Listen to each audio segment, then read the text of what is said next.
And thank you all for being a part of this meeting. We've been working on this for quite some time, and I am thankful that we have reached the point that, in fact, we can now focus on um, the final report.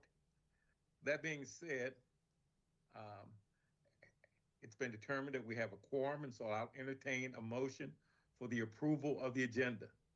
Motion to approve. Is there a second? I'll second. Properly moved and seconded that the agenda be approved.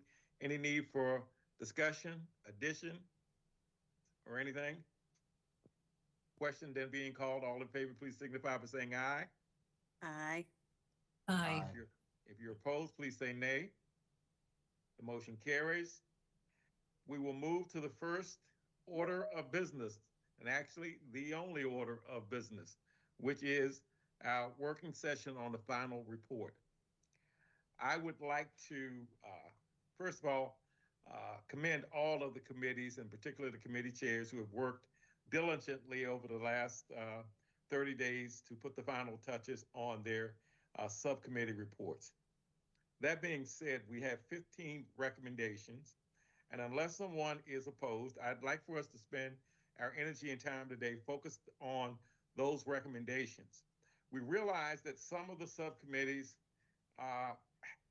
if you would, had interruptions, unplanned interruptions, including the resignation of members and the fact that many of us had life to happen during our time together. So there have been other issues that have pulled members away. That being said, if you have any recommendation that you want to add or any point that you want to add greater clarity to, today would be the day that we would do that. And so I would like to suggest that we start with recommendation number 1 and work our way through.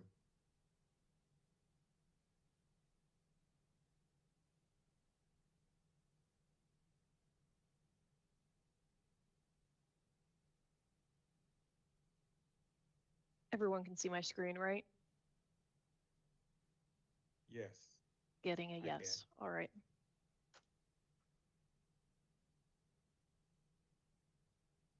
Okay, recommendation number 1 is the recommendation regarding developing a comprehensive mental health implementation plan. In reviewing this draft, I wanted to ask the committee whether or not you thought the words youth and adolescent or adolescent mental health plan needed to be added.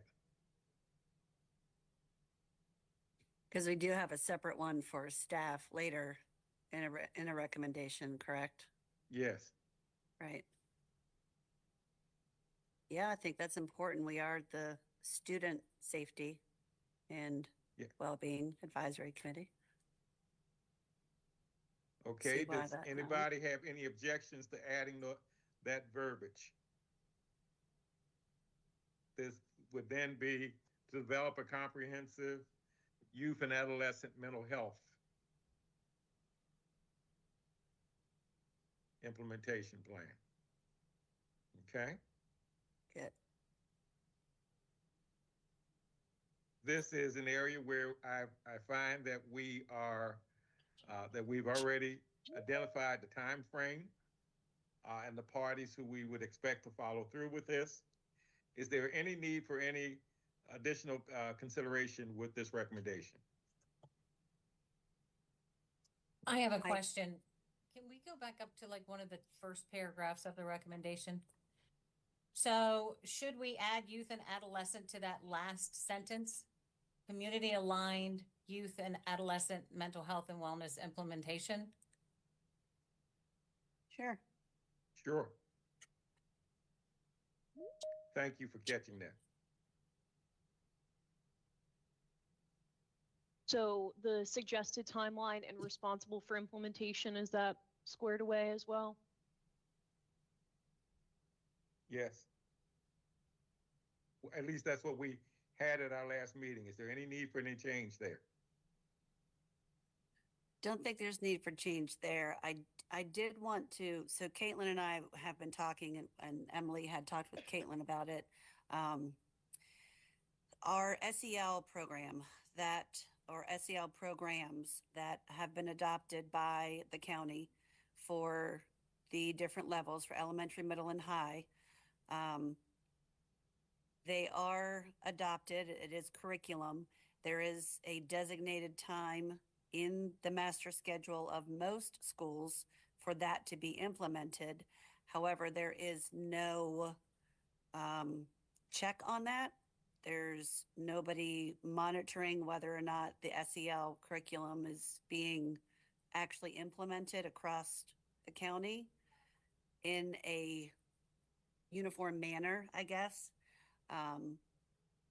So I don't know if this would be a place. That was something that my subcommittee was kind of taking a look at. And I think recommendation 1 is where we thought that might be a good place to put it, is just making sure that it specifically spoke to using panorama data and the approved SEL curriculum, and having some type of, whether it's the health supervisor, which I believe is Mark Watson at this point, maybe in conjunction with Suzanne McGowan from students and Tiffany McFarland, to come up with some type of some way just to see if students are actually receiving these curriculums, which we've spent money on. I know that in the Public Works Efficiency Report, it stated the piece that we talked about as a group, where self-regulation was a problem, as well as peer-to-peer interactions, which kind of goes in the bullying category.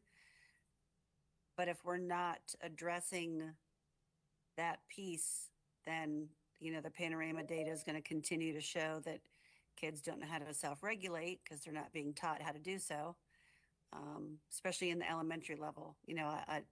I just think it's really important to make sure that we're focusing on making sure the curriculum is actually being taught, because I can tell you that I don't think it is. Can you draft nomenclature for that? Yep. Okay, and if you would, shoot it to Emily, and we will come back to that Okay. as we continue with this process. All right. If I think it's just, yeah, go ahead. I think it's just a matter of adding a sentence or two to the second paragraph. I think that Okay. that could take care of it, just to specifically, and I'll take care of that and send it to Emily. But I think, where it says up there about tracking progress and outcomes, just specifically naming what it is. Okay. Leslie, think if that would be you good. want to, since that's just a easy revision, if you want to send me that in an email right now, we can come Okay. back to it at the end. Yes, Okay. that's what I'm hoping. All right. I'm on Okay. it. All right, we'll Thank start you. that as we move to recommendation number. Oh, there's one other point. You got this planning time phase here. Started in 26 because they won't get the report until 26. We got Great point. 2025 there. Yeah. Okay. Do we need to adjust the end of the planning phase? No. Or okay. No. Okay. Anything else? All right, we will come back and look at the specific language that Leslie is drafting now, and let's go on to recommendation number 2.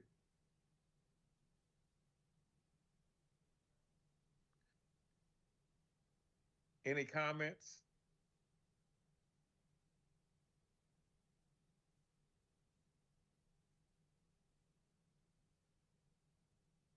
Let me flip. Okay, let's talk about the planning phase, or when we would suggest this. You got, I don't know what selection is, but planning phase. Yeah. I'd like to recommend that the planning start July 1, 26. If you got 63% of your kids saying they're being bullied, at least somewhere along the lines, we have to offer a sense of urgency to move towards either clarity or addressing the issue. And I thought the actual implementation stage should be no later than July 1 of 27. Can we add that piece of data into the recommendation as well? Just so that yeah. that sense of urgency gets. I know your plate's getting a little full, Leslie, but if you happen to be able to pull that metric from one of our presentations, I can try to alongside you as well. But, Okay. but I agree that that data should be in there as part of the recommendation. Okay. Got it. I don't know why you guys can't see me. I can see me. We can imagine you. Good Yeah. stuff. So, all right. Let's go onward to, I just want to confirm that for responsible for implementation, that's also up to code as well. I think that that's where that belongs. Yeah. Student Services and Superintendent's Office, yeah.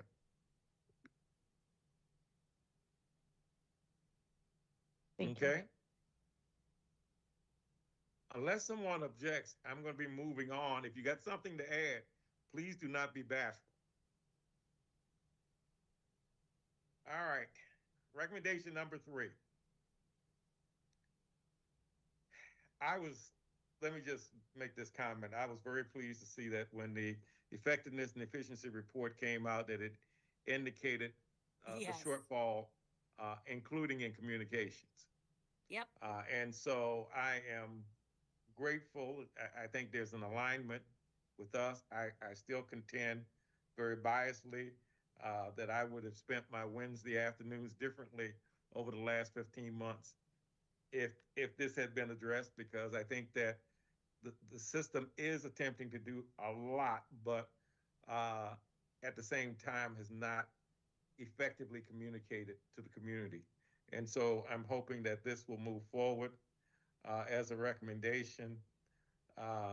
And given what is involved in it, is there anything else that anybody would like to add before we talk about the time frame and the rest? I did want to ask, I'm sorry to do this to you, Aaron, if you are in the process. I know Aaron did a review of the report prior to our meeting, and she did have a comment. So I want to make sure that is heard for committee ears, if you feel comfortable sharing. Oh, sure. No, I just notated that I'd be a little bit nervous about having a student-led communications team on social media, just given my background on social media and how easily people can be bullied online. So that was a concern of mine. Mm-hmm. Thank you. Sure. I think that's valid. I wonder if we could maybe gear towards a student-led team that provides resources or that sends things that could be used by the school's social media. So it's not so much that they're leading the charge, but they have like a committee that's part of the effort. More or less a student advisory committee to the social media team. Absolutely. So All right. So let's use that we just change that nomenclature. we just As change that to opposed to student involved? student-led. Yeah. As opposed to a student-led. Communications advisory group. So more A emphasis student on. Communications advisory group. Take lead out, please.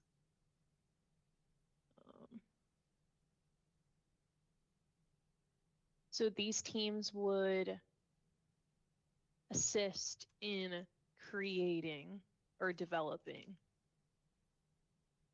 student-centered Yes. content. Yeah, you're going right with what I was thinking there, Emily. That's perfect. Okay. Aaron, what do you think about that? Do you I think that's that perfect. That would Okay. add the protection that I was just a little nervous about the way it was written before. Okay. And this is for all elementary, middle, and high? Yes. So we spoke with this is one of the recommendations from the student focus group, which was all high schoolers. High school. So I Okay. think that Is was that kind spelled of, out? It's not, but does the committee wish to kind of put that expectation on the high schools only and exclusively? I think initially, yes. Agreed. Emily, did you see Rick has a comment in the chat? Oh, Rick, thank do you, want to Linda. speak to that? Yes. And I suggested just change the language to student involved, but I think it was addressed. Thank you. Thank you, Rick. Okay. Any other editing or suggestions as we move this one? Let's look at what we have for the implementation phase. Could you back up to the, or are we You want to there? go back to the top? I just scrolled down No. to the bottom. Okay, I need to see the timeline. Yeah, suggest the timeline. Mm-hmm. Does anyone have a suggested timeline?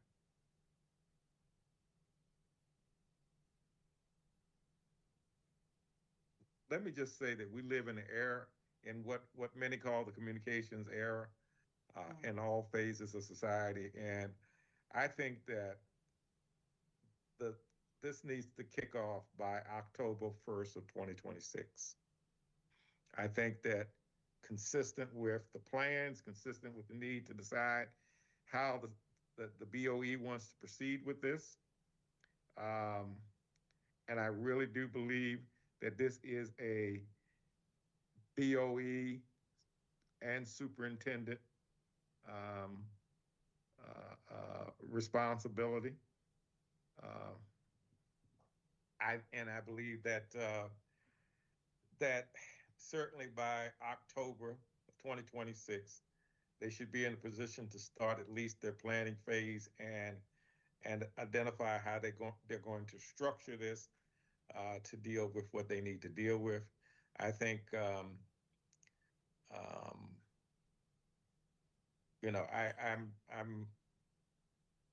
I just think it's in the best interest of the school system to get on this right away. And I think you should expect results by April 1 of 2027. I think that's a fair ask. I feel like, I'm biased to what we have here as our work, but I think anything that we have that overlaps with this audit feels like it ought to be a high priority. Yeah, April 1, implementation 2027. They should have whatever they're going to do out of the door in the next 12 months on this, and should at least be engaging the active partners by no later than October. Any other thoughts? Can I suggest potentially for initial implementation? I'm not sure if it'd be worth considering kind of a natural starting point to either the beginning of the school year or the middle of the school year. Just because I feel like if you kind of kickstart the initial implementation in the middle or like around the third quarter of the school year, I'm not sure if that would keep the momentum up the way it may be wanted. That was my only thought. Here's my thought. My thought is the whole process of opening schools in and of itself is a challenge.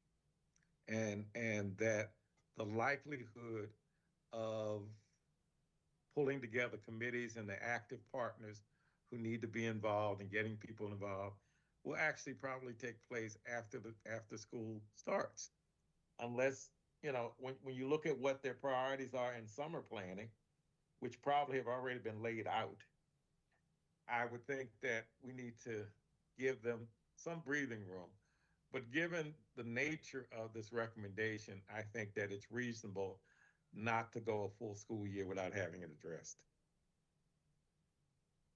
What if, just a thought, what if digital media planning, so like yearbook, it's a class and those students are doing like the work? Because that sort of, like, if you think about it, like the school newsletter, yearbook, those were actually classes that each of the high schools had that had and I don't know if I know there is a digital media class, but I think it's only at the Career Academy at this point. And to have one of those in each of the schools and building that out, that might take, to get that curriculum and onboarding, that could take a year. Just something to consider. I don't know. I wouldn't relate the two, but that's me. Because if I'm an elected official and I'm told by people that I've hired that I need to do a better job in communicating what I'm doing, I think that I'm going to get my top staff focused on that and get a turnaround.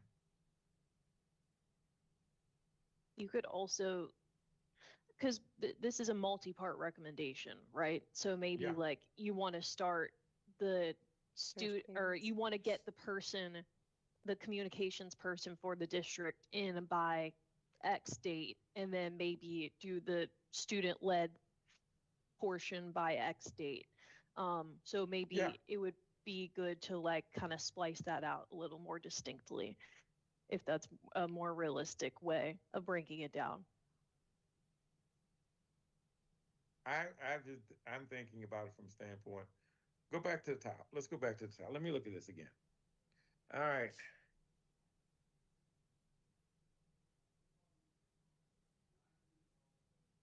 I'm more concerned about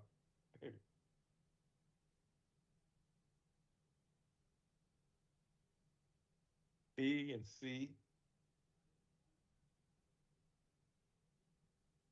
I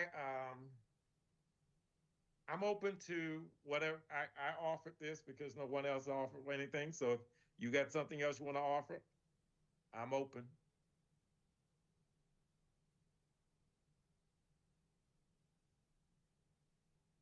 So you said that there's more of an emphasis for you on B and C being done first, kind of If you the don't get actual, B and C right, you can't do A.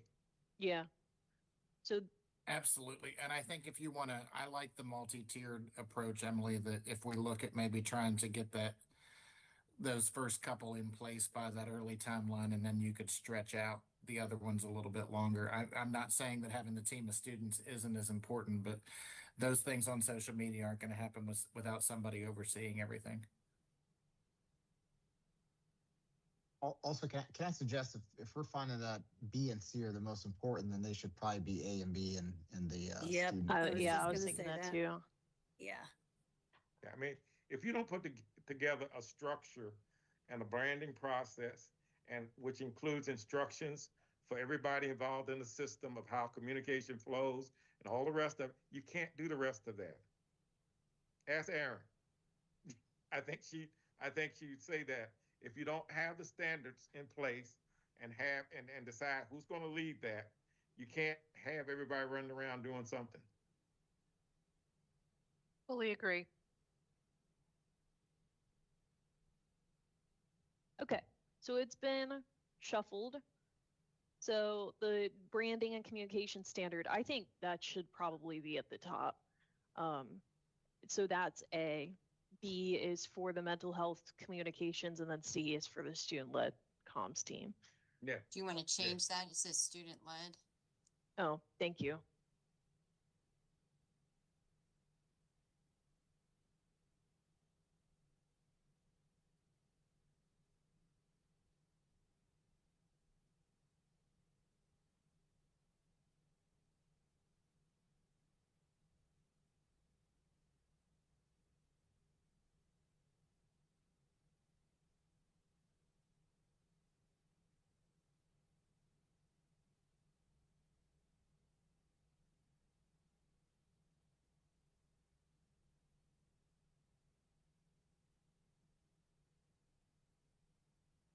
So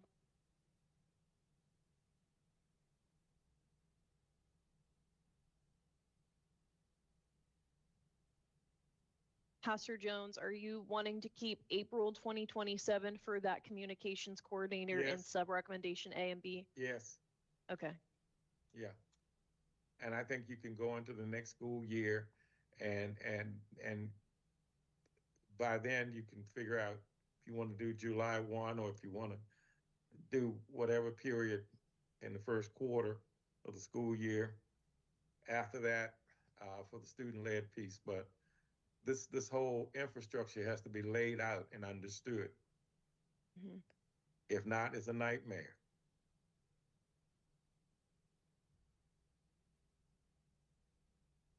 any specific target date for the student advisory communication groups?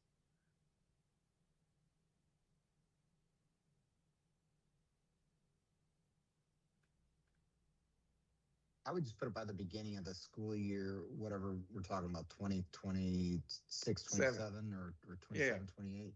Yeah, because I have some things that I thought needed to be 8/1/27s.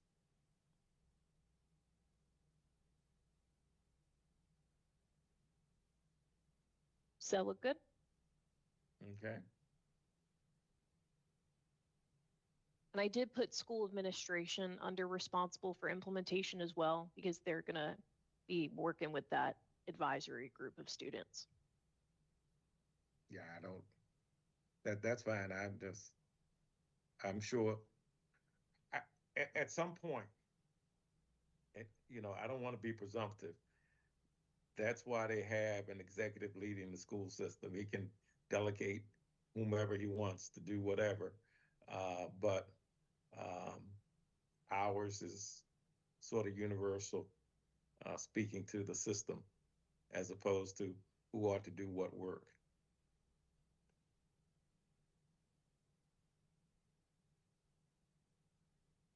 All right. Anything else for the good of the order on recommendation 3? Let's move to 4. We're doing all the hard ones first. Mm-hmm. Any edits we need for this? This has a due date. It's the beginning of the school year, 27-28. Again, review and drafting phase. Okay. Any changes needed here? Hey, Emily, just for consistency on full implementation, 2028, it probably should be 2029 instead of just 29. Thank Be you. consistent. Yep.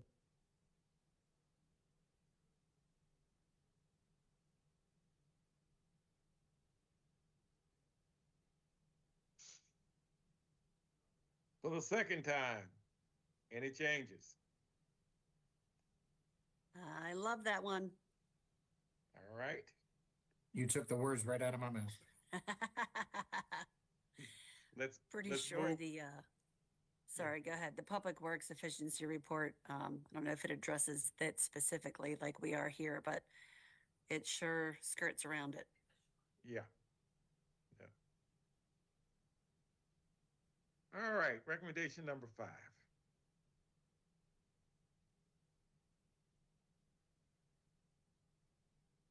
Okay, maybe I'm missing something here. All right, 5.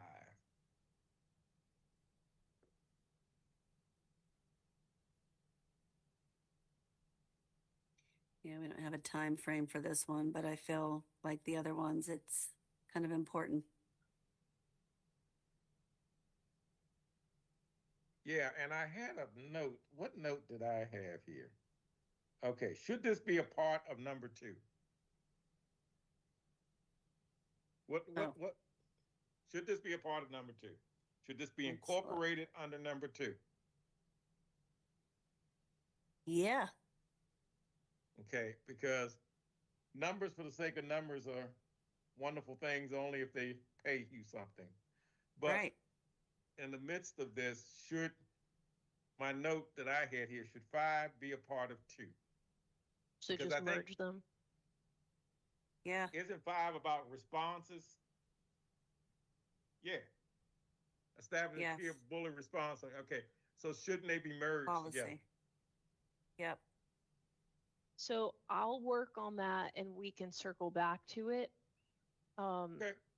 But before I do, so this is kind of like a multi-tiered one if we merge them, like the other one we just did, where it might be worth considering different implementation timelines. So I'm not sure if the committee has thoughts on that before I start working. Let me just say that when you ask somebody to develop a policy, as we did in two. Let me go back to two.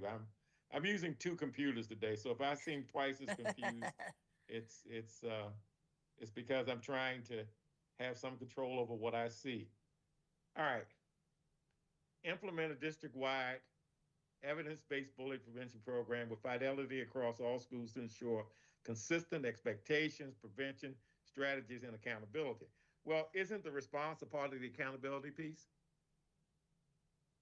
So Yeah. I just thought that if you're going to, because we address into restorative practices, staff training, expectations of school level implementation, ongoing attendance and behavior and incident reports, da da da da da da da da da da da. You can't do that without a response process. Okay, Right. so I think that they need to be incorporated.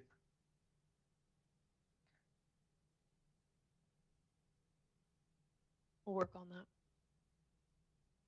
Okay.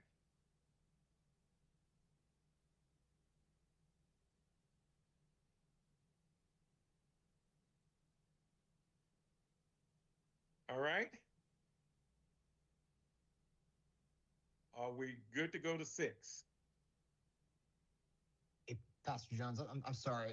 I just sort of thinking a little bit about this. I think to me, they're interrelated for sure. So I would suggest just moving this instead of incorporating it, moving it to be the very next recommendation after the program, because they are similar in the same lane, but they are a little bit different, right? The how you're going to respond to bullying incidents that occur versus like a bullying and prevention program that is seeking to stop these incidents from occurring in the first place. So I think it might make more sense just to have them be recommendation whatever 2 and 3 instead of having. So you want to as reorder as opposed to include them. Correct. And maybe if there is language in recommendation 2 that you think relates to the response, right? I would maybe take that out of 2, and have it as a separate recommendation. That's just my thought. Nope, I like it too. I've just been sitting here thinking about the same thing. I think policy should come first and then the program piece. And what do you see number 5 as? I think what I'm hearing is we would just move number 5 to Yep. be number 2 and then move Yes. 2 to 3 and then the Yes. order just kind of like. Yep.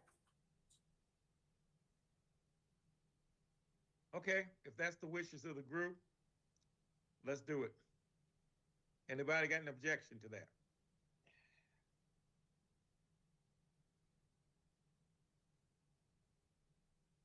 I'm going to do this right now. Okay.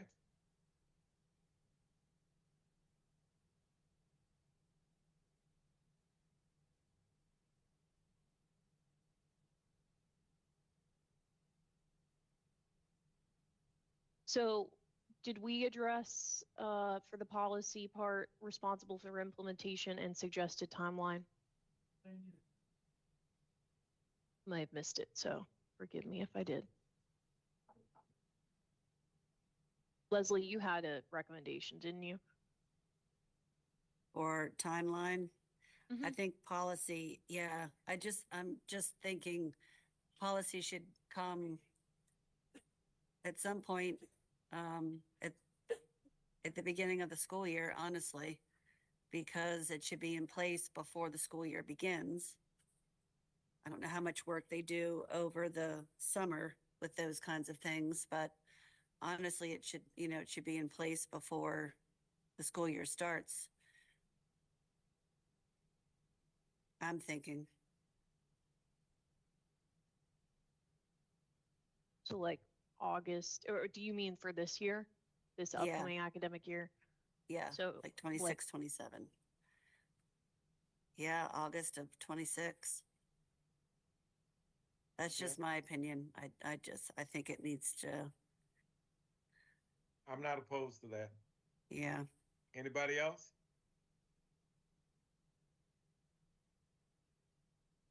I just my response to anybody who thinks that's too soon is it came from your data. Yep. And so if you got data in your face, staring you in the face that you feel is authentic, that says 63% of your kids think that this is a problem, then it ought to move up the line a little bit. It should. Okay. Are we ready for number 6? Or the new number 5, rather. Is it the new number 5? Yeah. Okay. Oh man, this is gonna confuse me. Okay. Yeah. No, the new number 6. I'm just kidding. I think yeah. Okay, is this right? Number 5, revised code of conduct. We did that one. And recommendation 6. Okay, you're right. My apologies. No problem. No problem. This is the resource hub, correct? Yes. Yes.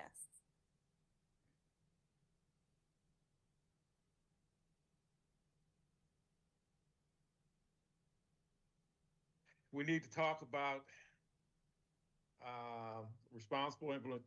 who's responsible for implementing and suggest a timeline.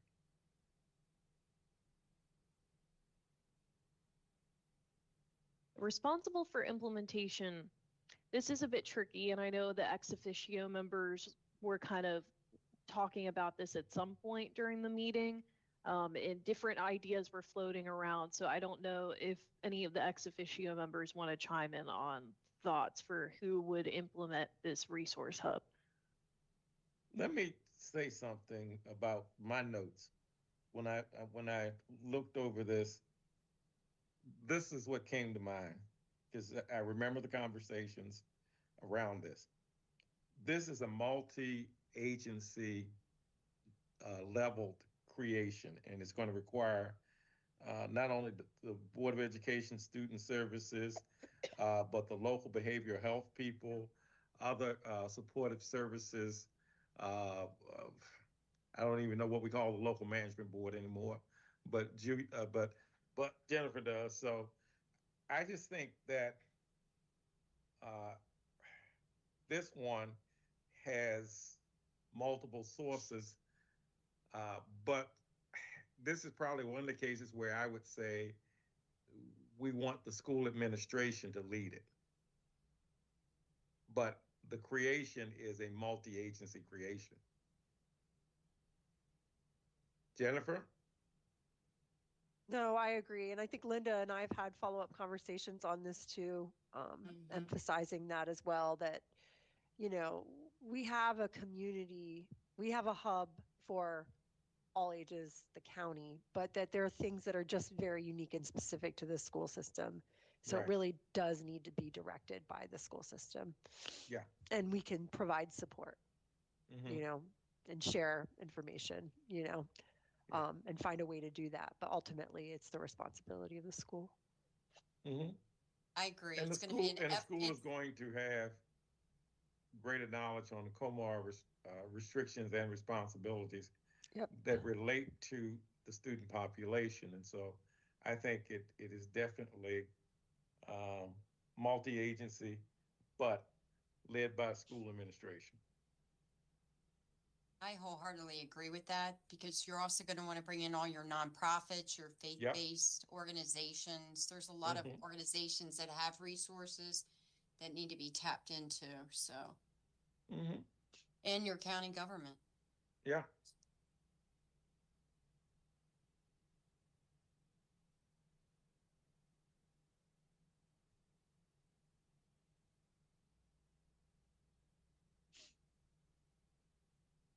I think you're thinking local management board as a supportive partner. Yeah, I was. Yep.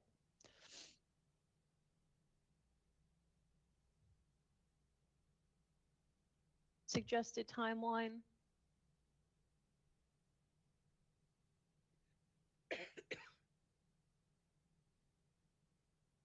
Emily, because that's part of the communications office, do you, so hiring that person would have to happen. This kind of goes in the same sort of sequence that the other did. Yeah. And I was thinking the same thing because I had uh, the school administration, supportive services, local behavior health, um, but maybe I was too generous. I don't know. I thought that by the time the communications office got established and did the other stuff that we thought, they wouldn't be able to give this prioritization until July 1 of 28. And that, I mean, January 1 of 28. That would kick off the planning, but that's,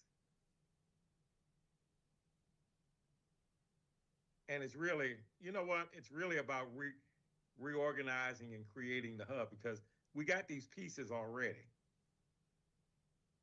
So um, that was my thinking. So you said planning for January 28th, That was my thinking. I'm open to anybody else. and then the actual implementation, like a launch of the resource hub. That, given that they already exist, July 1 should not be a problem in 28. Yeah.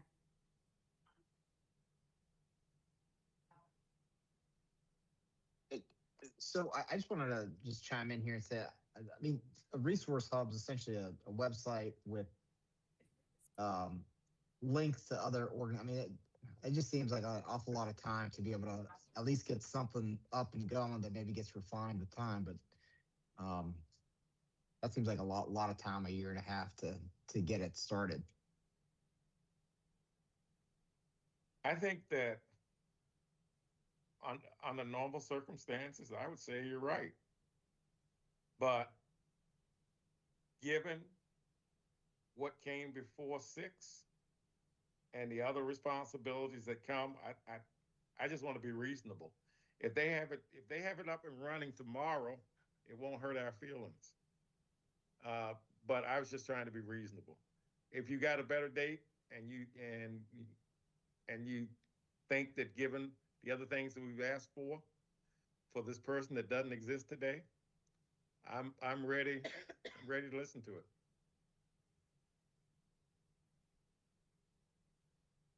I mean, I would say, planning phase by January 1st, 2027 should be plenty of time for them to at least have a plan in place, right? And then start implementing something by the middle of next year would be my opinion.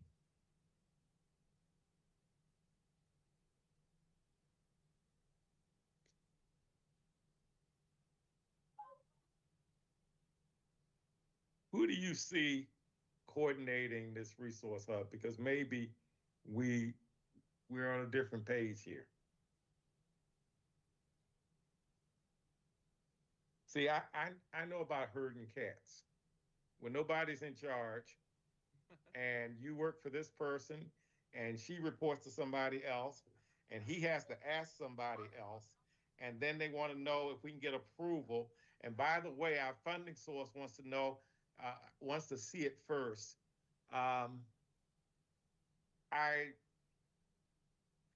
This is a multi-agency effort. If you think it can go that easily, this isn't something that the school board can ordain. But again, I'm one voice. I was thinking maybe Jennifer could tell us how long it took to get our Calvert. Yeah. Took a while, didn't it? It did. We went with an external vendor though. So I'm at the public schools website right now to kind of see what could be possible within it. So like they have a news section, they have a calendar section, but it would be its own section. And I know it took us a while to take what we had created under a standalone website and migrate it in. So yeah, that was like 6 months plus to do that transition. Um, and it took us a year to build all of, because we had to go through a lot of content. We ported in content from all these different places in order to build the site initially, and that took a year to do that entire review. It's extensive. Um, Now they're not starting from scratch because they can use what we have in place. Um, but there's a lot within the school system alone that really isn't captured here. Also, like Emily's showing, we embed content from healthycalvert.org, and that's how we get a lot of all that for our that feed for our calendar. So those come from like multiple partners. There's lots of ways to do it, but like Debbie's right, it probably took us a year plus to to do it. So it's not a fast process, and I think um, we contracted out to have it done. So I don't know how if the public schools would use somebody internally, like a staff person, to do the build out, or they would contract out for it. But contracting adds additional time too. So um, if I recall correctly, when we've talked about the website in the past, they do have somebody that they contract to do the website updates. Is that right, Emily? Or Dr. Newsom? I'm unsure. Okay. They have a webmaster, but I know that she's very, very busy. Yeah. So this would probably be where they would have to hire somebody to help them build out this portion of the website, to import all that content. And just coming up with a general structure takes time, because you have to come up with a whole like prioritization process for how it's categorized and everything. And school's going to be different than what we have. Yes. And you want it user friendly. Yeah. And it needs to respond to the needs of a very diverse population. And so it's almost like the joke they used to tell us about public speaking. Um, if you, when they ask you how much time you need to plan, you say, well, what's the topic and how many minutes do I have to speak? And if they don't give you the topic, you say, well, if they don't give you the time frame, you say, well, I can start right now, because the bottom line is that if you want it to work, if you want quality, you want it well received, then you need to give planning the time. Mm-hmm. We built a resource hub many years ago, and we used a Vista grant and student from University of Maryland. So there's other opportunities out there as well. Yeah.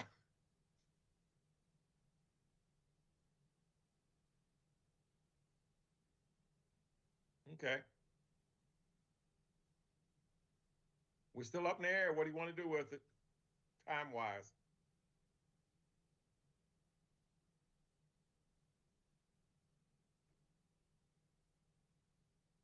I concur Concur what? with the timeline that you dates. set out. Yeah. Oh, okay.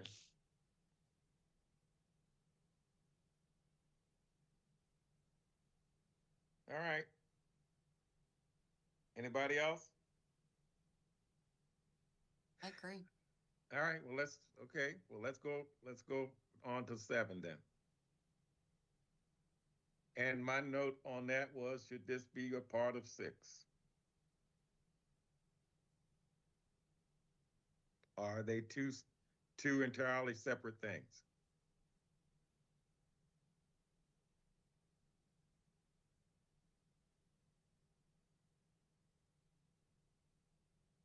Now that I look back at it, yeah, they are. So You could always notate that this could be placed on whatever that hub is. Right. It can be included in it. yeah, For sure. We have a lot it of did- domino timelines here. yeah. So I think that this is it's definitely a student services thing.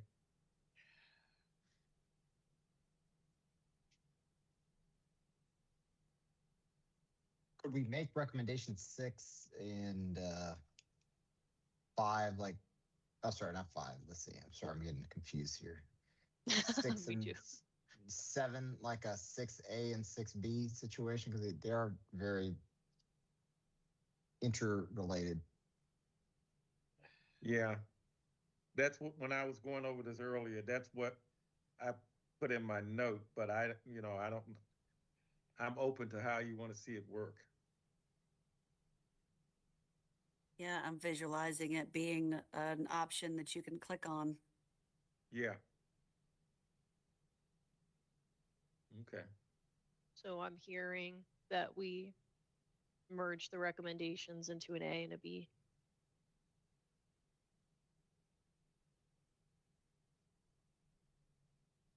I'm good with that. Thank you, Rick.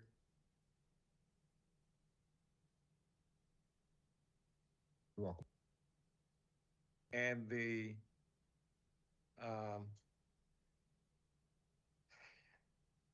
and then the time frame would stay the same.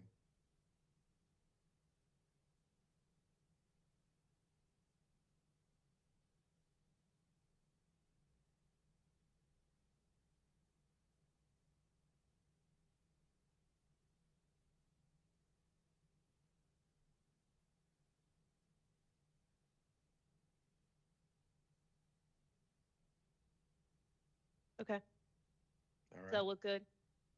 Yeah. Hey, Emily, can I just recommend for each, for A and for B, also having like almost like a thesis sentence, for each one. So when I'm looking at it, I know that A is, yeah, exactly. Okay. Yep. Thank you. Mm-hmm. Okay.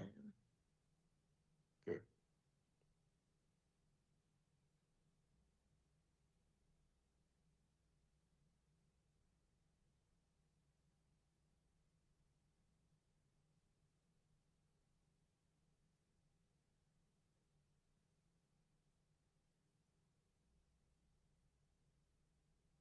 This isn't a very inspired title, but I think it gets the point across, right?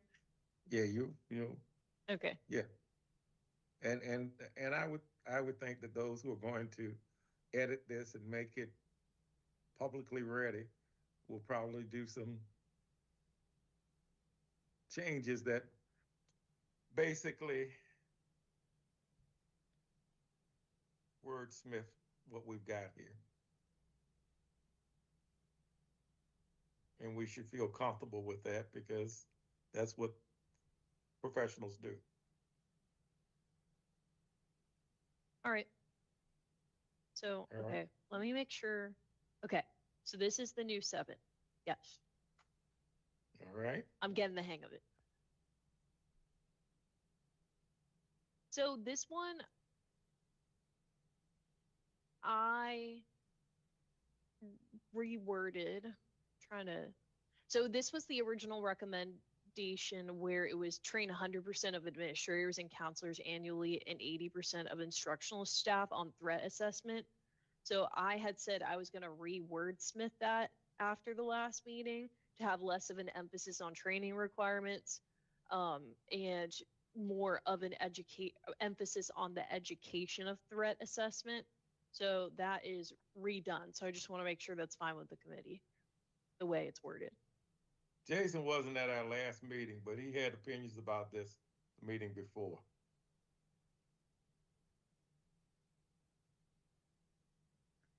Jason? I'm listening to you. I'm trying to figure out if you have quotes for me on that there, Reverend Jones. Yeah, I do have feelings, but do I remember exactly what I said? That's always an issue.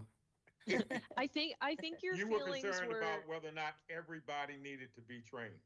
Yes. And given the level of given the decision making that is a part of whether it was someone who was stating Comar or part of what the Yeah, safety. I got you. Okay, so I know we Or had a lot HIPAA. of conversation. Yep, and HIPAA, centered right. around. There you HIPAA. go. And HIPAA. Right.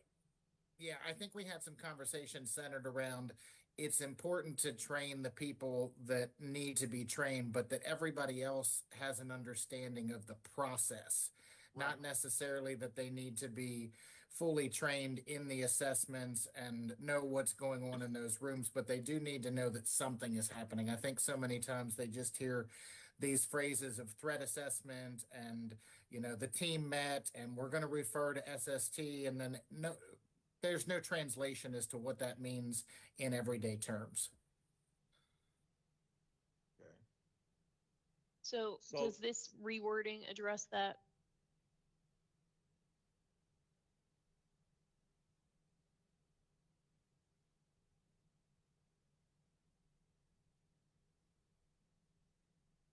Yeah, I think so. I mean, I can try to look at it and see if there's something that's missing, but I think you've hit everything there.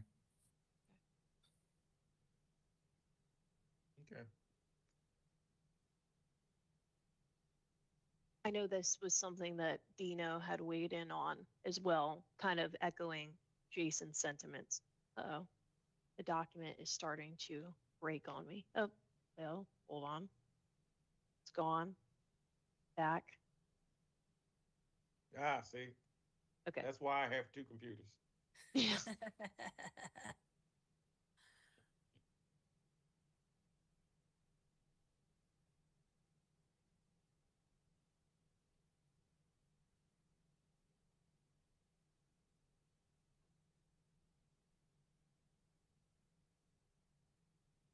Any recommendations for who is responsible for this implementation and suggested timeline?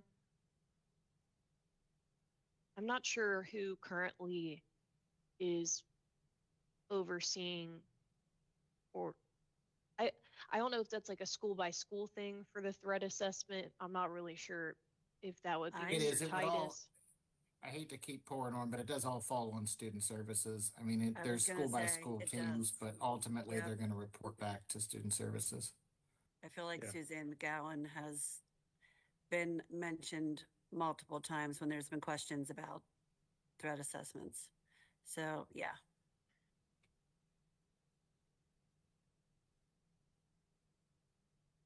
And it doesn't really specify what that education looks like. So I'm not sure if this timeline would be like have an initial implementation, then just be like an ongoing effort.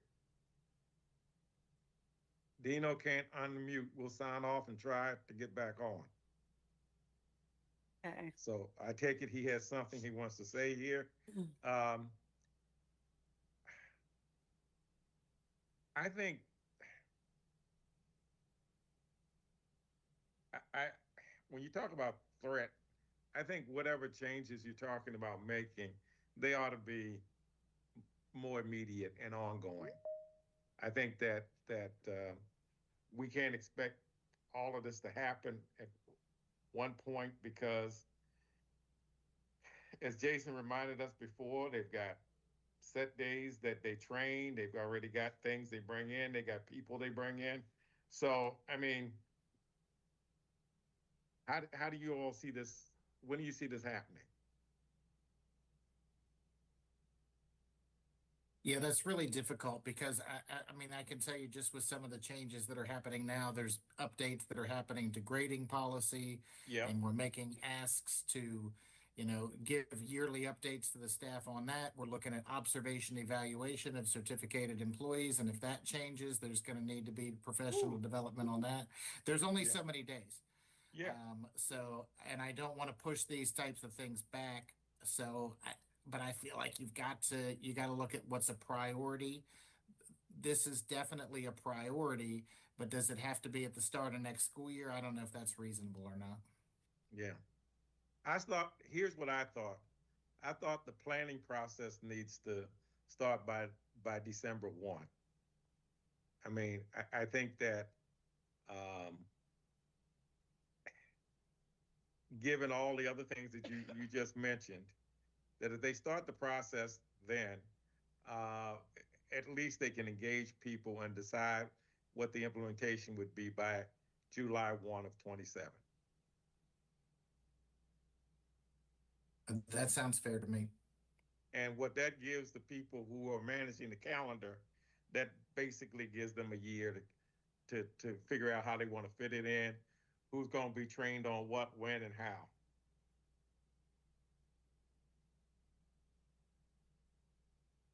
Okay, unless there's an objection.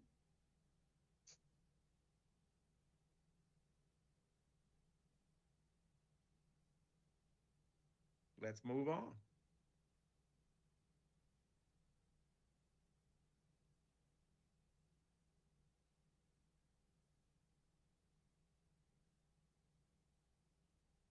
Leslie, was this you? Let me see. I just sent the email to Emily about the other one. Thank you. I know Sinitra's group, but unfortunately Oh, she's not Samitra's here. group, okay. And Yeah, I was gonna modern say, this was not- facilities, modern Yeah. Okay. facilities. So Dino and Sergeant Woodford. This was. But I know, I feel like the original one came from the Empowering Positive Student Behavior It did. subcommittee. Yep. And I believe it unfortunately, there's did. just not representation to speak to it right now. Right.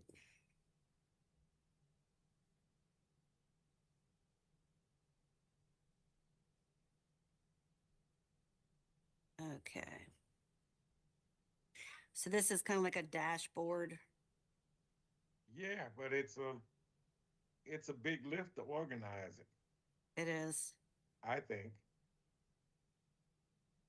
Oh, Let's see what I wrote down.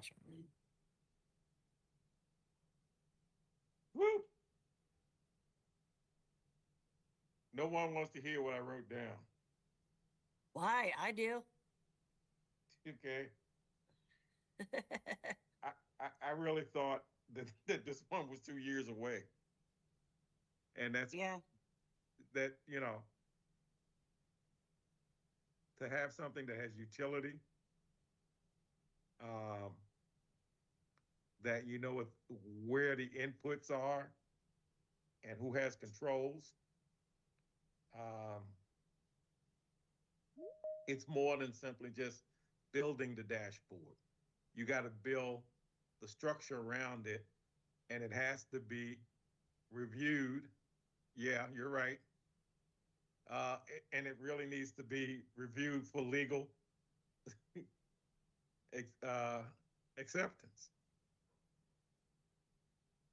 What How does- in, Go ahead. How does the data get fed right now into the Maryland Report Card website for like, I mean, I don't know, there's a bunch of different categories. I know it's not really behavioral related. It's more about like student, uh, you know, outcomes with regards to their education. But there are things about the student group populations, attendance, like there are some measures in that. And so I'm just wondering, I know that it used to be, and I can't remember her name, but there was somebody at the board that kind of handled the data for the county, right? And like I think had like Excel spreadsheets that maybe they received at the state level. I just think it's important to understand how it's done now, because I'm wondering if we could request that the state just add additional tracking on their state site so that we don't have to create a whole new dashboard, because there's one that already exists by school for the count. I mean, for the county.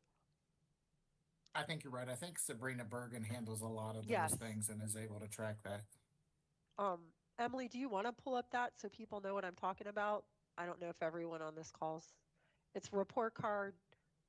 MD Here, report card. Yeah, MD report card. K-12 dot, yeah. And you can go into Calvert County and it has all the breakdown by school, but like I would think if we're wanting, I mean, I know the state requires us report bullying data. I think that was their effort as well. Right. Mm-hmm. So I'm just wondering, like, if this is something that we need, I'm sure other schools need it too. Maybe we could make a request that they add additional measures.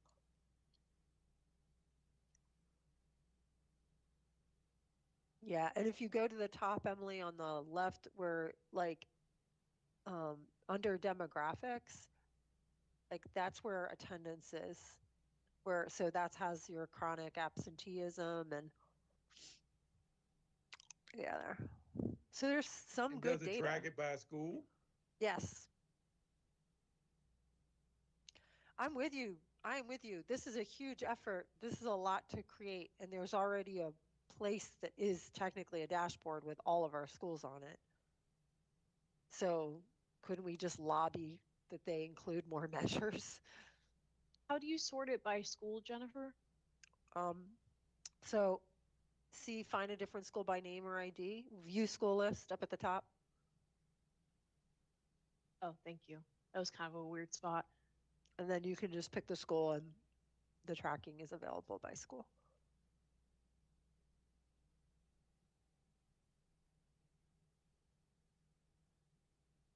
Okay? What do you want to do with the recommendation? I will just chime in that there's a lot of lobbying happening at the state level for some changes to happen, and some of those things are exactly what this team has mentioned. And then there's some other things involved as far as like going to more of a dashboard and away from a number-based system, but that's a whole different conversation. So I do think some of these things that we're looking for already happen, and we may even see some of the changes we're asking without being the ones to ask. So I'm not necessarily being the one to say that maybe we don't need this recommendation, but maybe I'm kind of saying that. Be brave, Jason. Be brave. All right. All right, I'll say it. We probably don't need this one.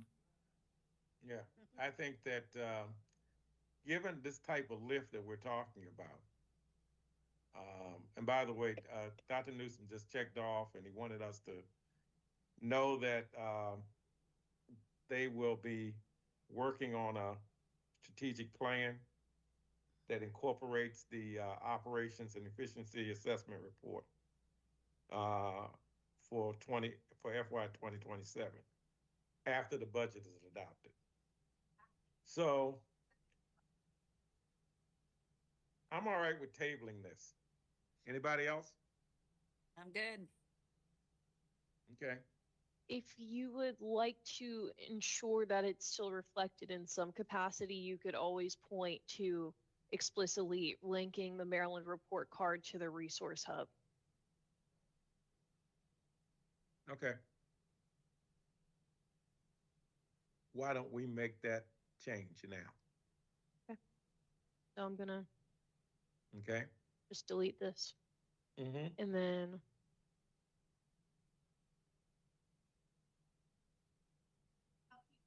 we got a lot going on here. Okay. Oh yeah. Oh yeah. It's so good. Yeah, I was thinking that you were moving so slow because you really didn't want this to ever end. But I know. Mm-hmm. I wish that there were the reason. Okay. Include student data made available by the Maryland report card. We'll refine the language later, but it still captures the sentiment. okay. Is that fine? Yep. Yep. Yep. No. Okay. This is now 8. All right. Establish designated wellness spaces. Anybody had any thoughts about that?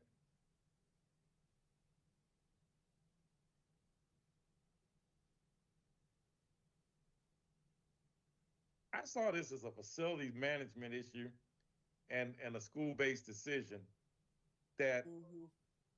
should not be hard to implement. Right. I Agreed. thought that this was one that could be implemented by the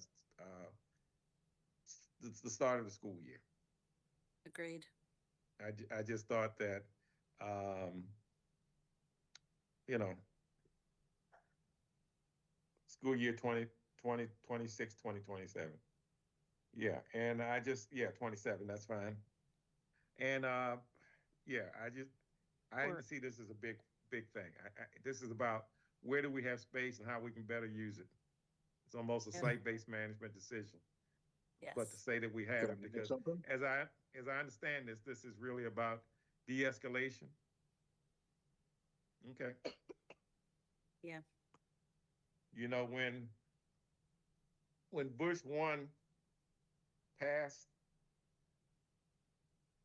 the start of this whole process of inclusion, there are a lot of things we didn't think about, but it's just the reality that you need this space. Yeah. Can I make an addition? Sure. Somewhere add a line that says, and in future planning, facility planning, work with the staff to designate a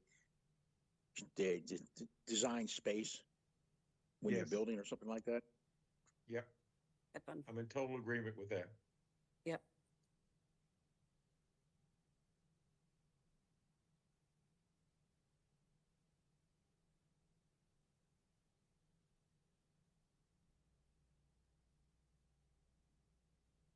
Dino, I want to give you an opportunity.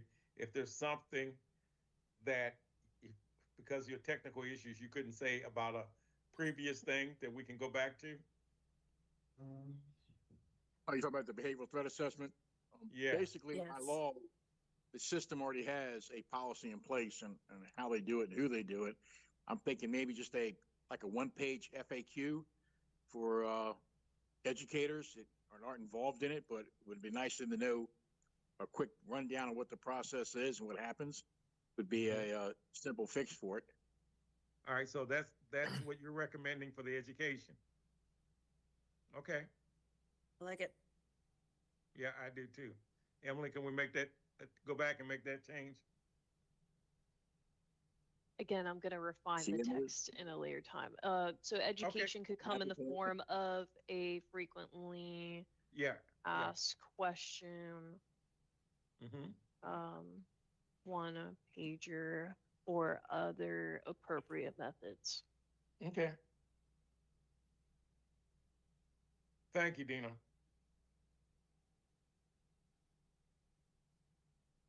All right. We're done with 8, Yes. the new 8? Okay. The new 8, yeah. Yeah, now we're at the old 11, which is the new 9. Okay. All right.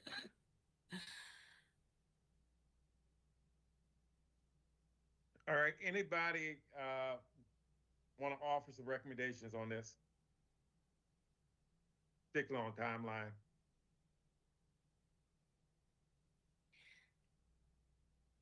Jason, I feel like this might have been you.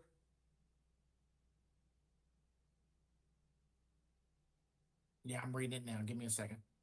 Okay. All right.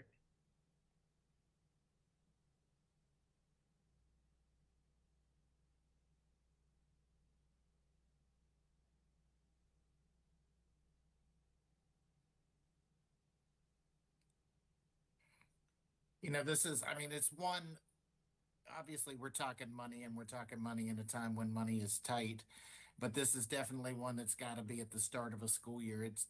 You want to say that you're going to fully staff your entire system to start out the school year. It's hard to say that we're going to phase in psychologists or counselors or change our ratio in the middle of the year. So obviously I would advocate the sooner the better, but I also know we continue to just keep putting requests on here that are asking for a lot to happen at the start of next year. Let me just share with you my thinking when I was reviewing this. I think you're right. It has to start in July of this year. But I saw this as a process, an ongoing process, that we ought to have an expectation that we figure out how to hire psychologists, what the appropriate staffing for elementary and middle schools are, and high schools. And I can live, I don't know about anybody else, but I can live with a 2-year phase process that takes it through June 30th of 2028. Because I think that you're going to have to go through multiple funding cycles, staffing issues, and nobody, and the state seems to be in a position to offer no one any help these days. So. Yeah, I think that makes sense. I mean, I will definitely echo that last sentiment that the support isn't coming, but I feel like if you give me a light at the end of the tunnel and say that we're working our way towards getting staffing numbers, it's a whole lot better than where we're sitting right now. Yeah, yeah. I'm pretty sure the efficiency report addresses some of this. Yeah. So I'm hearing initial implementation for June 1, 2028. Is there a time that planning should begin for that? Oh, no, I think that we need to expect the initiation of this to start on July 1, 2026. And it's ongoing through June 30, 2028. You follow me? Does this reflect what you're saying? Yeah. Okay. No. No. Oh. Okay. Well, I guess using our terminology, yeah, that's fine. But what I would expect is the hiring to, let's say that the gap right now is 20 positions. You know, maybe by in the 2027 budget, they get 7 of them. But we complete it by June 30, 2028. So I guess using the way that we've done this, that would be fine. But I see them starting that implementation this year and carrying it through. So can I just ask for some clarification? Because it's what it says here is initial implementation, but what you're saying sounds like you're talking about June 30th, 2020 as like a full implementation. Yes, full. Okay. Thank you. I knew something was missing. Thank you. Rick is the wordsmith of the group. I told him that when we met yesterday. Well, Completely true. Rick has a shingle, so we'll let him correct us. All right. Responsible for implementation. That's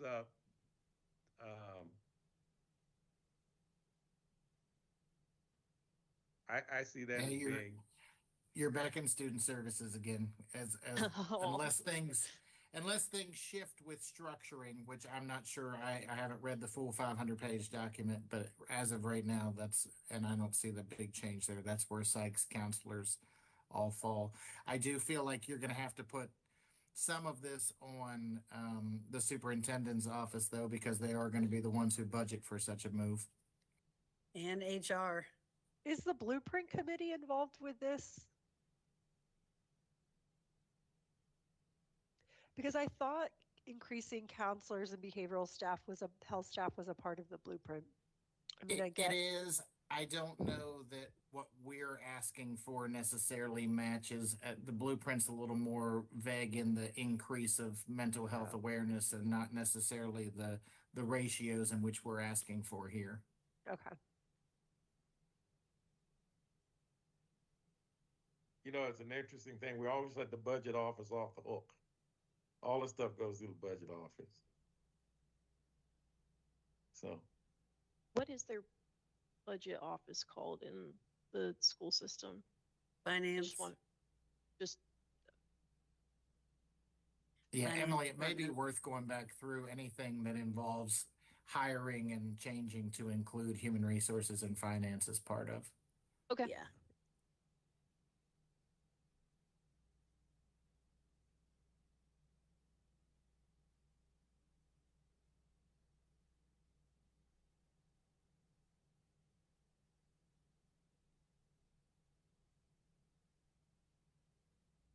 all right.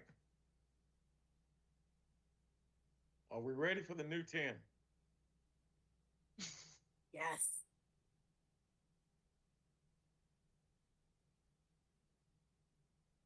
Okay.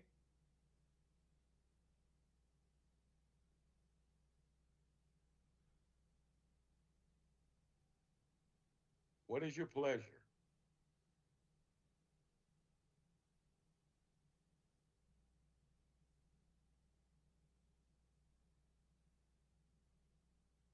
Were we taking out LSCI just because it was, or is that why it just says?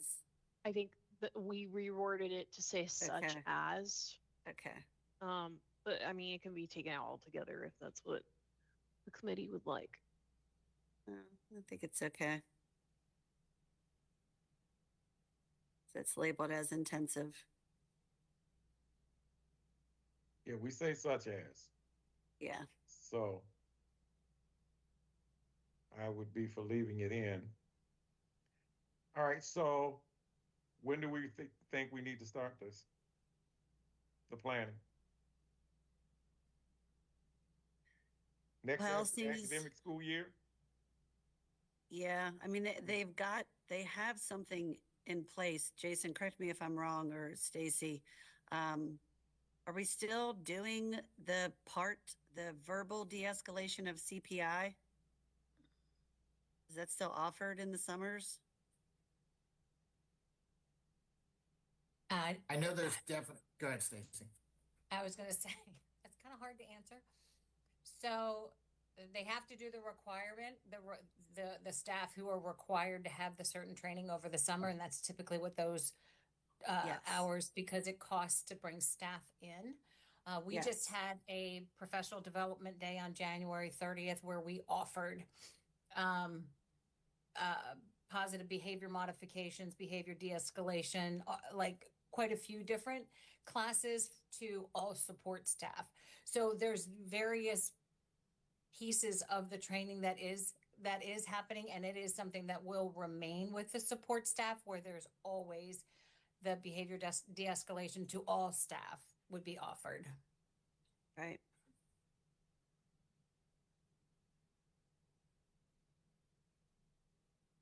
Yeah, and then as far as the ones that are geared at the 10-month staff coming in, I think that still happens.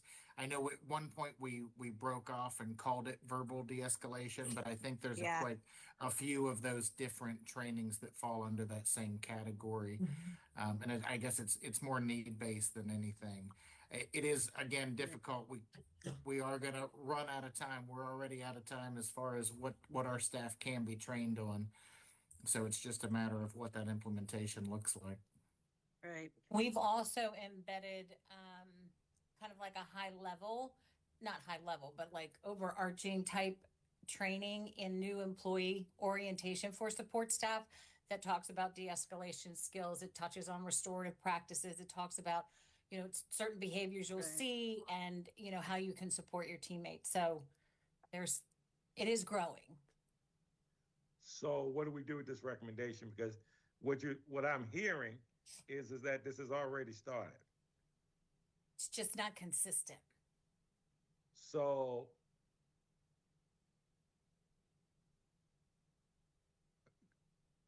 unpack that. What do you mean? So it used to be if you asked for it, you could get it. Now that's not necessarily the case. There are certain staff who can't be trained in certain pieces of de-escalation. Everyone can be trained in behavior recognition and verbal de-escalation. But as far as some of the other types of training, there are restrictions around those.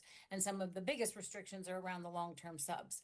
They won't train them in some of the de-escalation tactics. As far as the certificated side of the house, that I can't speak to. Jason would have to, but I know that it has been a fight, less of a fight recently, but it had used to be a pretty big fight when we were pushing to get the de-escalation skills for food service and building service and bus assistance and childcare. So our very, very high contact with student personnel, but just were not considered a part of that training. It's getting better, but I don't know that it is, I don't think it's consistent across the board. And I'll let Jason speak to the certificated side. I think it's fair to say that it's probably a little less of a problem on my side of the house, but it's still a problem. And I'm not going to go through a meeting without getting my quote in, which Reverend Jones, I would hope that you noticed, was mentioned in the audit findings system of schools. And that seems to be where our rollout gets us just about everywhere we go. Yeah. Yeah.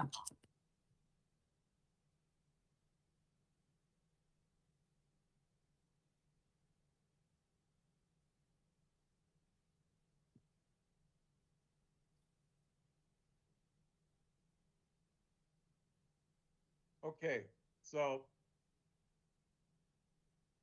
what you're telling me is that the process has already started. So we don't need a planning phase. Is that what you're telling me?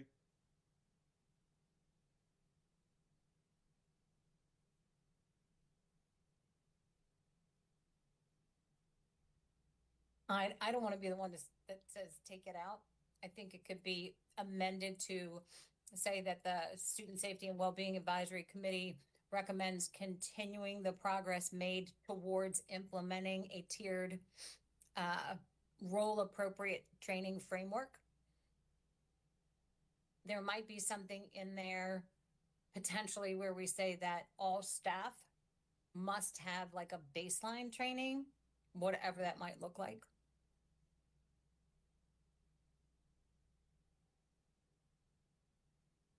I think you already have that. Recommends all staff receive foundational training.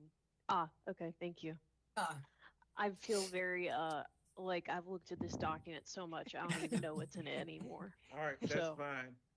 So, and then here, I feel like it hits on the fact that it needs to be consistent across all of the schools. right. So here's what I think we need to do. For the planning phase, I think we need to just address continuing ongoing efforts.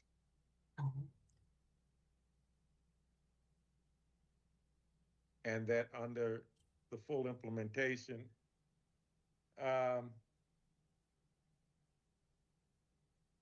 think this is something that it's reasonable to expect would be completed. What do you think, Jason? A year?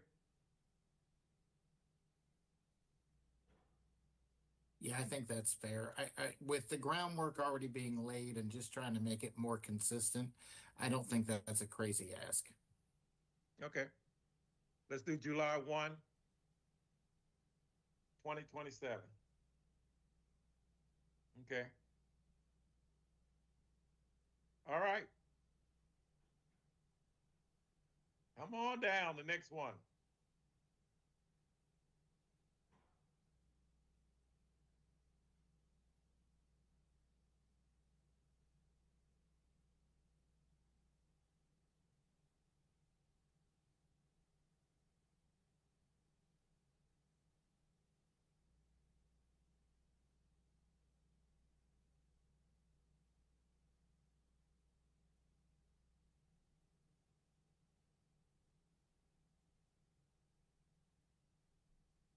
I didn't see this as a big ask.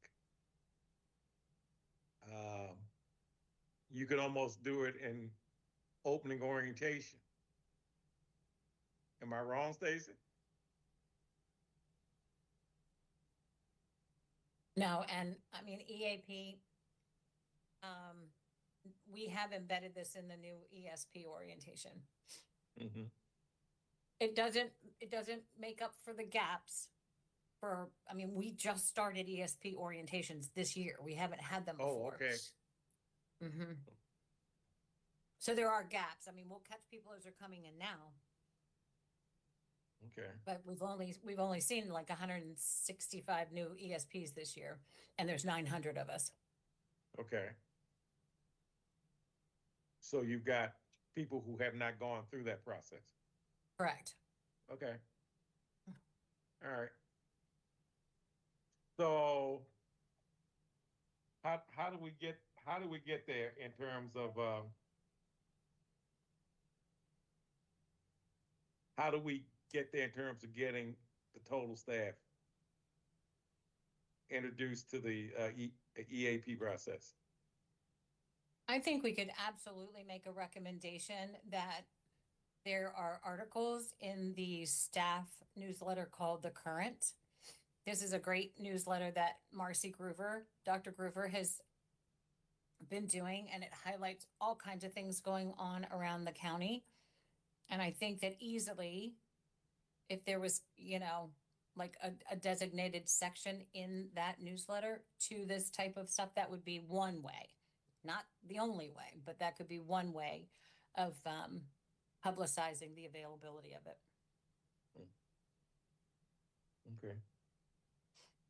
Agreed. I don't know that you're going to get quite what the people are getting in this new onboarding that Stacy's been working on, but you're talking some emails, you're talking an infographic. This is not a huge ask to get this word out. And really, more than one email is going to be increasing what we've done here in the past with it. So it's not a huge ask to try to get this information out a little better. I didn't see this as a heavy lift, and I didn't see it as something that needed to take a long time to happen.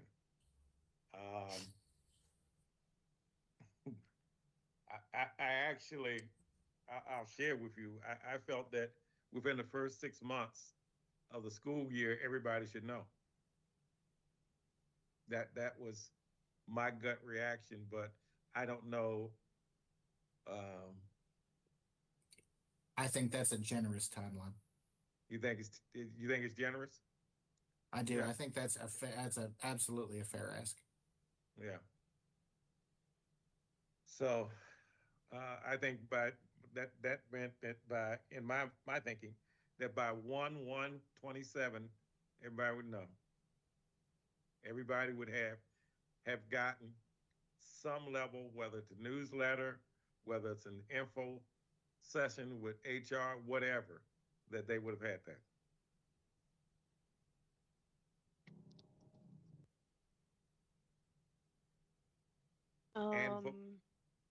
And quite honestly, given the way that these processes work, I don't even see this costing the system money, because the insurers will also do a newsletter for the people. So, I mean, there are multiple ways to make this happen. So, responsible for implementation, I put the proposed communication coordinator and human resources. Yeah, I see it's a human resources issue, but it's fine. I can live with that, with both of them. Agreed.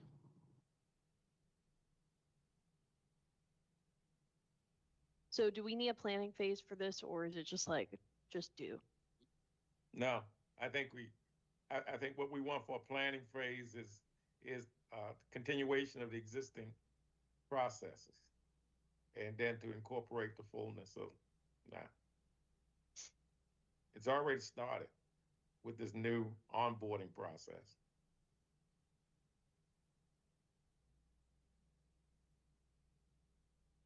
Any other thoughts?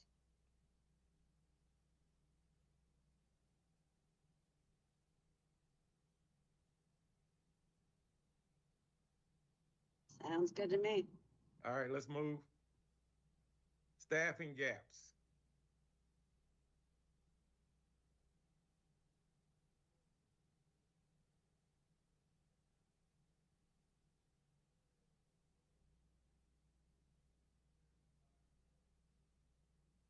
Who specifically are we talking about here? Pupil service workers, student advocates, Psychologists. psychologists. Do we put school resource officers? Yeah. Well, I don't know if we said safety advocates. I don't know if we had school resource officers. Yeah. I don't know who, I mean, that's kind of falls on Ricky Cox, wouldn't it? Yeah, that's the sheriff department. So. Which he has said, I mean, he said that he would like to have one per school, and Titus has kind of seconded that. Yeah, I mean, I don't think there's any opposition for more support. I think I don't know that's. The board does, I think at this time does cover 2 SRO costs. So. Cover 2? I believe so. How many you got? 16. Yeah. So. Yeah. I think it has been proclaimed that it is the goal to get an SRO in every school. Yeah. Am I correct, Sergeant Woodford? That's right. That's what the sheriff would like. Well, just add SROs in that description of staff. Pupil workers, SROs, safety advocates, yeah. All right. So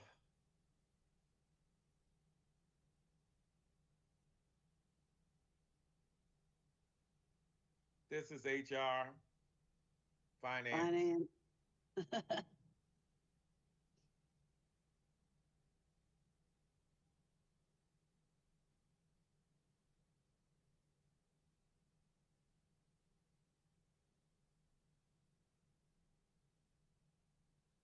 Student services.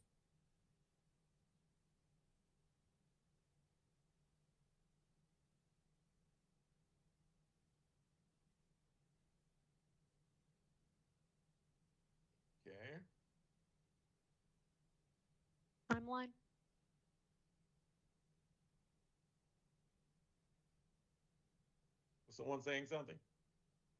I know, I just asked if there's a recommended timeline here. Oh, timeline, okay.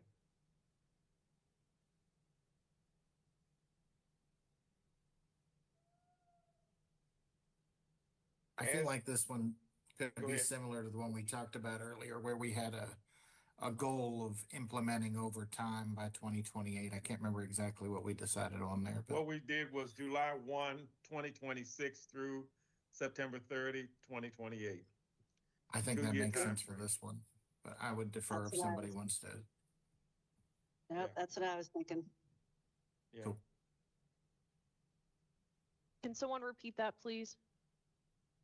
July 1, 2026 through September 30. I mean, not September, but I'm sorry, through June 30, 2028.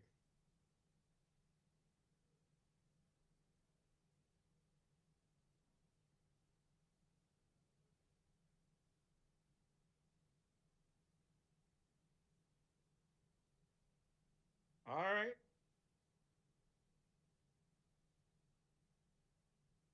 So this one, if we're moving on, are we moving on? Are we good? Yes. Lucky 13. Okay. This is the last one.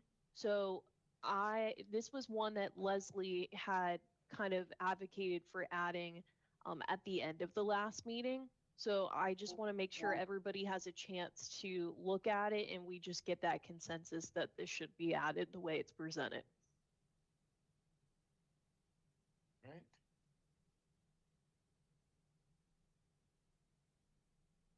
I am currently driving. Do you want me to read it for you? This your attendance one. I was going to say it's the attendance one. I just need to hear how it's written. Sure. Targeted strategies are recommended for student populations at higher risk for chronic absenteeism, including farm students, students with disabilities, and English language learners. CCPS should implement a tiered attendance monitoring and intervention system consistent across all schools that tracks absences, engages families early, provides supportive strategies to encourage consistent attendance before applying punitive measures. Policies should be flexible enough to account for disability, emergency situations, and family obligations, ensuring equity in attendance interventions. Like I said, we've got a system in place. I just don't, it's not consistent across all schools. So I just, like I said, that they've got something, it's that, but it's just not happening everywhere. And there are some schools that are being asked to do more than other schools. So just trying to see if there's a way that we can make that more uniform so it's more equitable. Mm-hmm. But it sounds good. I didn't see this as a heavy ask, Right. but I'm open to anyone who wants to suggest a time frame.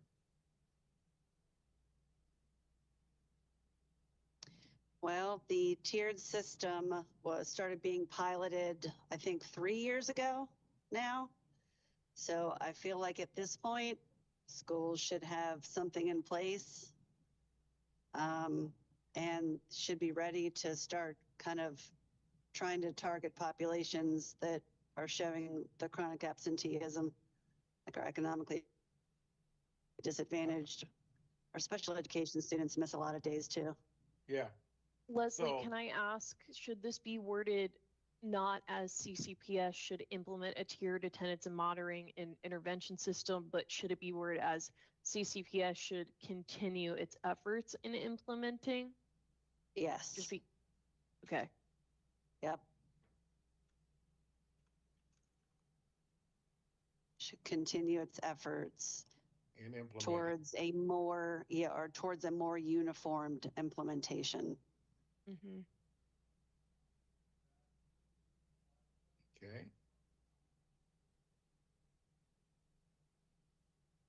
Leslie, thoughts on who would be responsible for implementation and suggested timeline?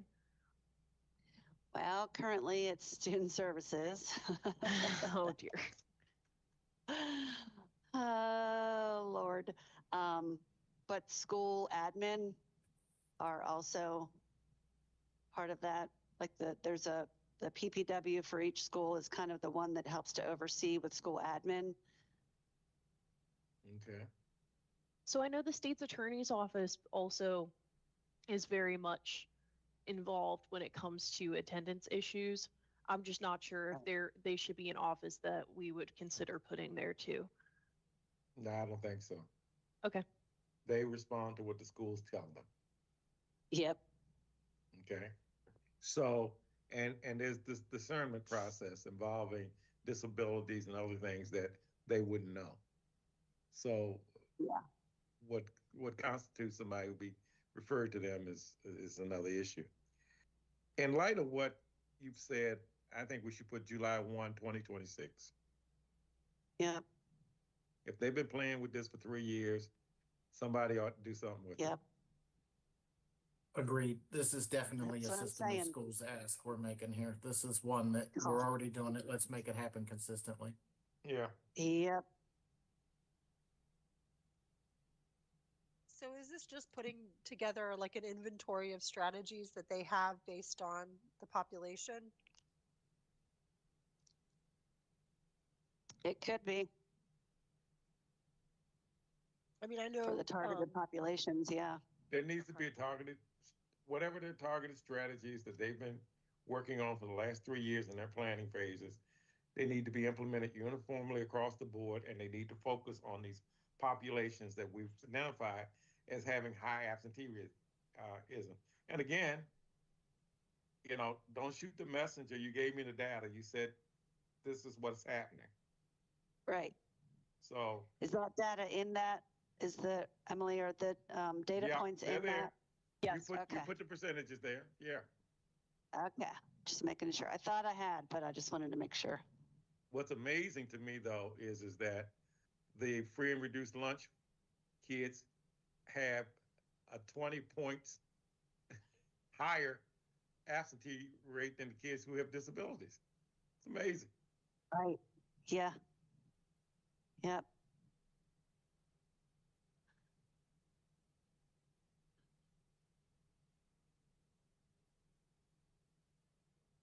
Well, Emily, you want to show us the information that Leslie forwarded it to you earlier? Yep. I think it's way back in number 2.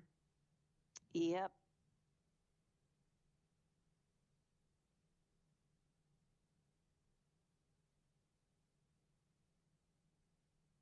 Have you plugged it in yet? I have not plugged it in, but I do have it up on the screen right now. Okay. I was going to say, can you probably just show the email? I just, the stuff that I added is in bold. So I just cut and pasted and then added some words. Oh, okay.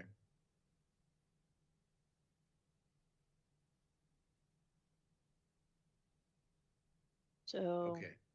Give me 1 second. I want to do like a split screen so we can look at them both.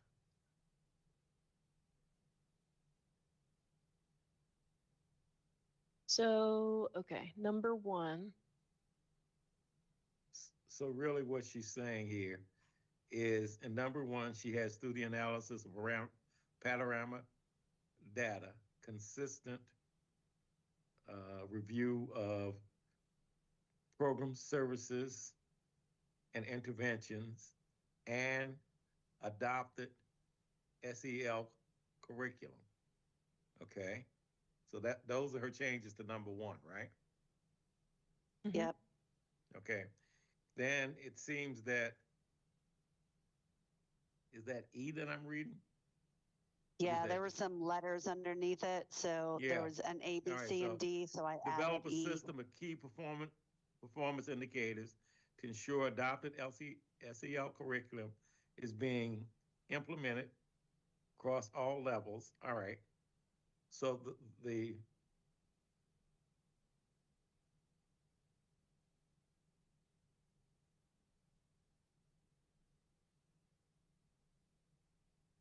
and finally, yeah. So you want us to add this E point Yeah, as well? yes, Yes. yes. Is everyone okay with that? And the last two sentences of the next, under 3, I think that is. Is everyone good with the changes in number 1? Any Yes. objections? I see thumbs up. Okay, Thank you, guys. And then number 3, just stressing the yeah, they panorama basically data gave at us the the data. end. Number 3 just stresses Yeah. the why. Yep. Here's the And data, the here's reason why. why we wanted to have prioritization because of Correct. their data. Correct. Anybody object to that? We're on board with that? Good. Thank you, Okay. Leslie. You are welcome. And Thank Emily? you. Yes, sir. Okay. We're done going through the existing recommendations that were written. So I think this is the portion that if any of the subcommittees, I met with most of the subcommittees one-on-one in the last week or so. So I have spoke to a few of you and pointed out that maybe not all of your recommendations made it to the whole group.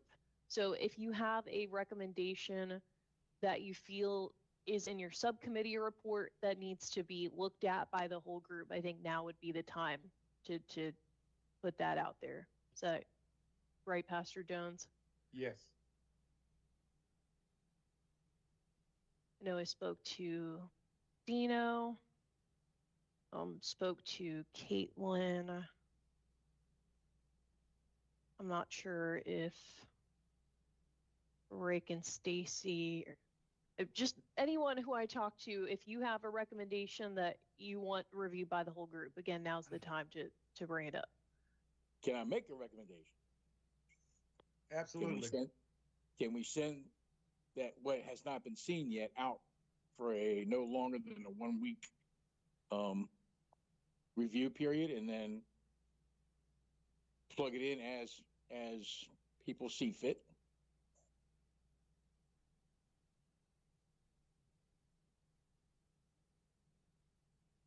So you're looking at your subcommittee report, right, Dino? I'm not looking at anything right now because I'm having computer issues, which I'm talking on my phone. Oh, it's fun. Is there something that you think we've left out that your committee would like for us to consider? Well, there's several things. I mean, one of the glaring things we found was, the budget and the transparency within the budget. Among other things, there's no line items per se. There's one in capital improvements for school safety. Everything else is plug and play when they can find things, and they'll spend how they need. But that's hard for somebody to do 2 or 3, 5, and 10 year planning that way when you're trying to plan out purchases and other program requirements. So I have, not that you can see it, Dino, but I do have your subcommittee recommendation up for that right now. It's the 3rd bullet point down for the group who's taken a look at it. Okay, can I offer this, Dino? I would like to offer a recommendation number 14 that basically says enhance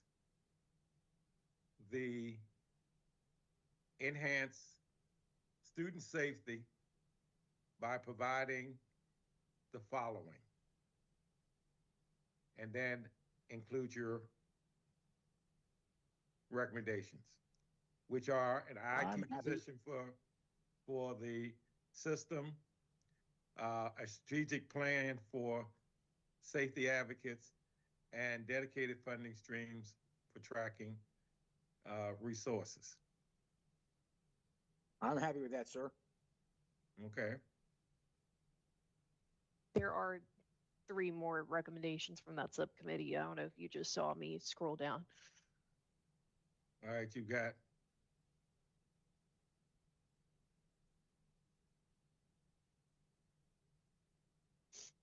I don't see those as radical.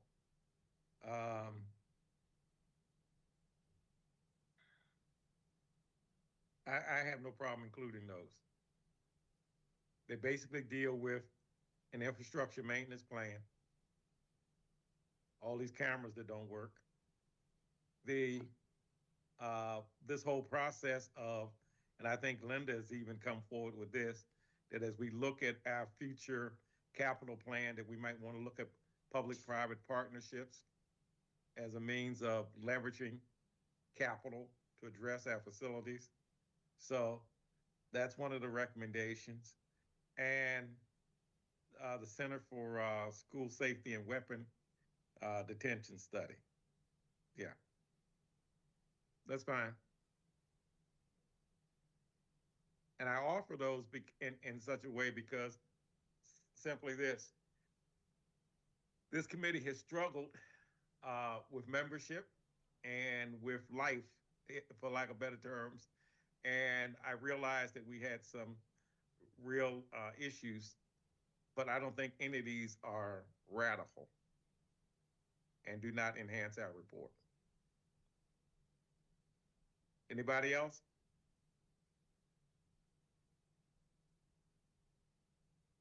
I'm in agreement. Then so be it.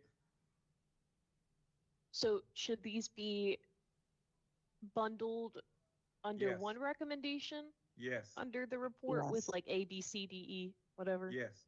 Okay. Yeah. Do I have committee consensus to go forth and conquer with structuring that and wording the title and whatnot? You have, Just using this language? yes, you have community consensus to do that for the entire report. Okay.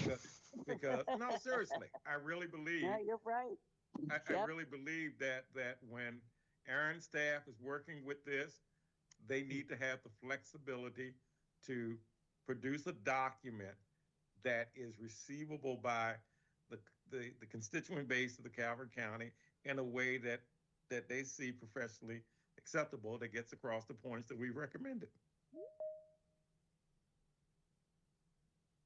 Understood. All right. So we'll make kind of like an overarching safety in the school's recommendation and list Yes. these as all of these as subpoints. Yes. Okay. All right.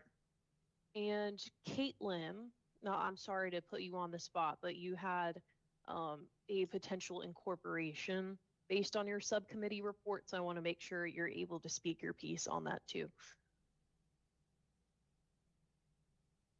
So I really don't have anything in addition. Me and Leslie talked right before the meeting just to make Okay. sure that all was well. I didn't really have anything additional to add. Okay. Okay. Thank It you. was the stuff that I added.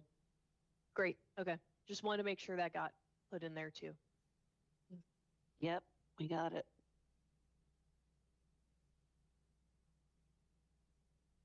Anything else for the?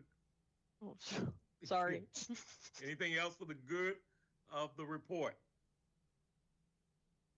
I'll entertain a motion to accept the report, giving the staff Motion to accept, editorial authority.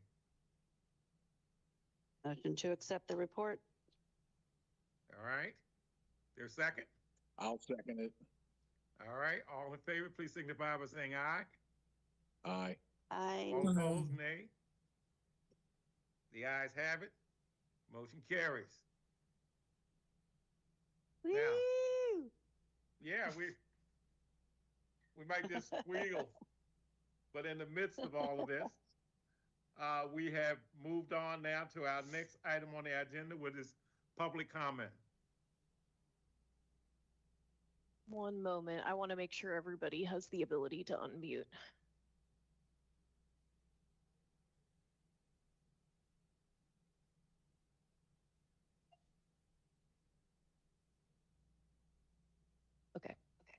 Thank you.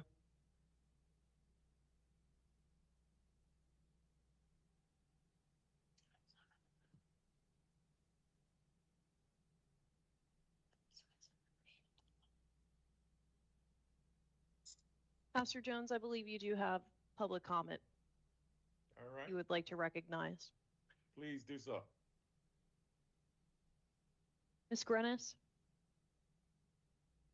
Hi, good afternoon.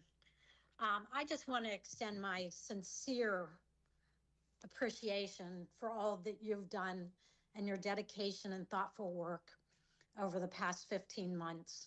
Your recommendations can have a meaningful impact on the daily experience of our students and help ensure they are able to learn and grow in a safe and supportive environment. I thank you for keeping your focus on what matters most, our students. It is greatly appreciated. Thank you.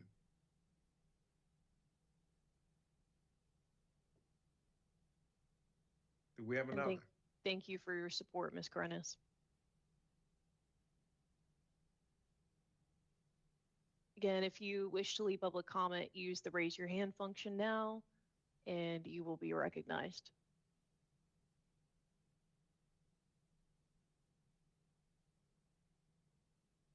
I don't believe we have any additional public comment, Mr. Chair. Okay. Well, let me just simply say, this has been an honor and a privilege to work with you. Leslie has been an unbelievable vice chair, and we have certainly had stellar staff support in Emily. And so we want to thank her in particular for her ongoing work and all of the ex-official members who participated, lent their voice, and particularly Aaron's staff for the real yeoman job on the community survey that really provided us with our greatest opportunity for community and public input. And so this has been a wonderful experience. We look forward to the final product. I want to thank each of you for your tireless efforts and for your responsiveness. And as was shared earlier, for keeping the main thing in focus, which is the safety of our children. And so with that in mind, I want to thank you, and I'll entertain a motion for adjournment.